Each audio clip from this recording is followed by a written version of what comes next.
Assalamualaikum warahmatullahi wabarakatuh.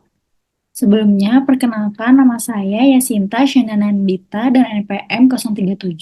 Saya akan mempresentasikan tentang PSAK 38, Kombinasi Bisnis Entitas Pengendali. Pendahuluan. Yang pertama ada tujuan. Pernyataan ini bertujuan untuk mengatur perlakuan akuntansi kombinasi bisnis entitas sepengendali.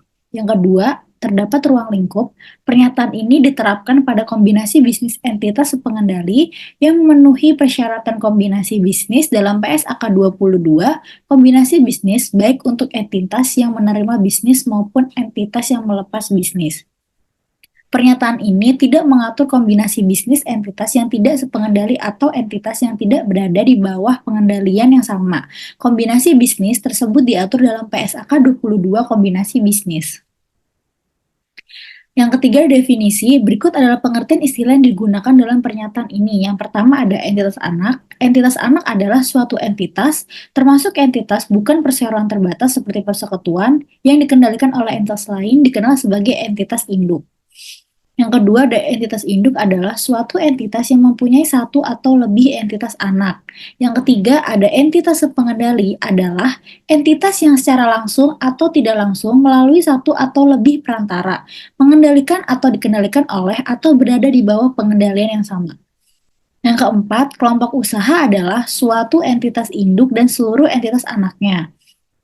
Kepentingan pengendali adalah ekuitas entitas anak yang tidak dapat diatribusikan secara langsung atau tidak langsung pada entitas induk. Yang kombinasi bisnis entitas pengendali adalah kombinasi bisnis yang semua entitas atau bisnis yang bergabung pada akhirnya dikendalikan oleh pihak yang sama, baik sebelum maupun sesudah kombinasi bisnis, dan pengendaliannya tidak bersifat sementara. Pengendalian adalah kekuasaan untuk mengatur kebijakan keuangan dan operasional suatu entitas untuk memperoleh manfaat dari aktivitas entitas tersebut. B. Ada pengakuan, pengukuran, dan penyajian.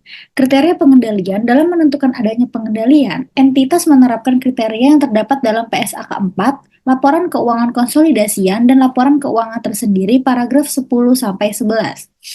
Sifat transaksi kombinasi bisnis entitas pengendali. Transaksi kombinasi bisnis entitas pengendali berupa pengalihan bisnis yang dilakukan dalam rangka reorganisasi entitas-entitas yang berada dalam suatu kelompok usaha yang sama, bukan merupakan perubahan kepemilikan dalam arti substansi ekonomi, sehingga transaksi tersebut tidak dapat menimbulkan laba atau rugi bagi kelompok usaha secara keseluruhan maupun bagi entitas individual dalam kelompok usaha tersebut.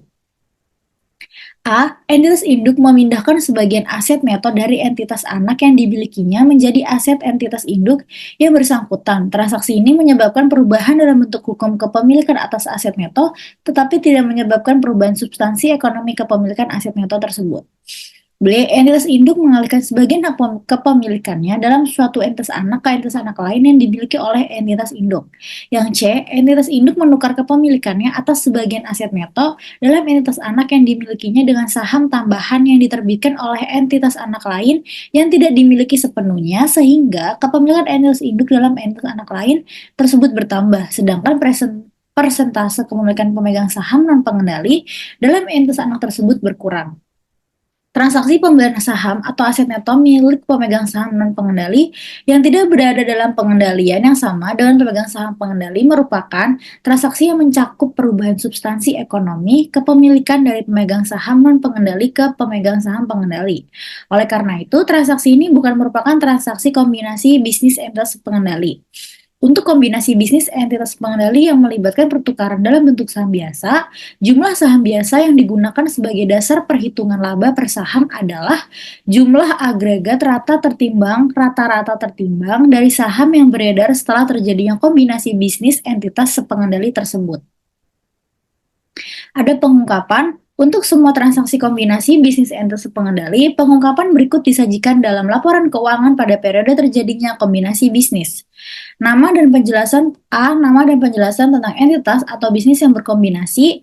B. Penjelasan mengenai hubungan kesepengendalian dari entitas-entitas yang bertransaksi dan bahwa hubungan tersebut tidak bersifat sementara. Yang C. Tanggal efektif transaksi yang operasi atau kegiatan bisnis yang telah diputuskan untuk dijual atau dihentikan akibat kombinasi bisnis tersebut. Yang C, kepemilikan entitas atau bisnis yang dialihkan serta jenis dan jumlah imbalan yang terjadi. F, jumlah tercatat bisnis yang dikombinasikan serta selisih antara jumlah tercatat tersebut dan jumlah imbalan yang dialihkan. Dan G, pengungkapan mengenai penyajian kembali laporan keuangan sebagaimana yang dijelaskan di paragraf 12 yang dapat memberikan informasi minimal meliputi 1. Ikhtisar angka-angka laporan keuangan yang telah dilaporkan sebelumnya untuk periode yang disajikan kembali. Kedua, ikhtisar jumlah tercatat aset dan liabilitas entitas atau bisnis yang dikombinasikan. 3. Dampak penyesuaian kebijakan akuntansi sebagaimana yang dijelaskan di paragraf 13. Dan yang terakhir, yang keempat, ikhtisar angka-angka laporan keuangan setelah disajikan kembali.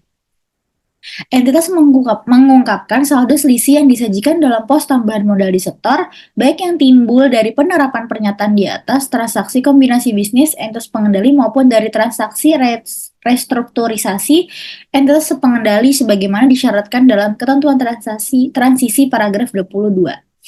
Entitas yang menyerahkan aset neto atau kepemilikan atas ekuitas dalam kombinasi bisnis entitas pengendali mengungkapkan A. Porsi dari setiap selisih yang diakui di ekuitas sebagaimana dijelaskan dalam paragraf 18F yang dapat diatribusikan pada pengakuan sisa investasi pada entitas anak terdahulu dengan nilai wajar pada tanggal hilangnya pengendalian. Dan yang B, pos keuntungan atau kerugian yang diakui dalam laporan laba rugi komprehensif jika tidak disajikan secara terpisah dalam laporan laba rugi komprehensif. Tanggal efektif, entitas menerapkan pernyataan ini untuk periode tahun buku yang dimulai pada atau setelah tanggal 1 Januari 2013. Ketentuan transisi, pernyataan ini diterapkan secara prospektif dengan ketentuan bahwa saldo selisih nilai transaksi restrukturisasi entitas pengendali berdasarkan PSAK 38 tahun 2004, akuntansi restrukturisasi entitas pengendali pada tanggal awal penerapan pernyataan ini disajikan di ekuitas dalam pos tambahan modal di store dan tidak akan diakui sebagai laba rugi direalisasi atau direklasifikasi ke saldo laba. Sekian presentasi dari saya, kurang lebih mohon maaf. Wassalamualaikum warahmatullahi wabarakatuh.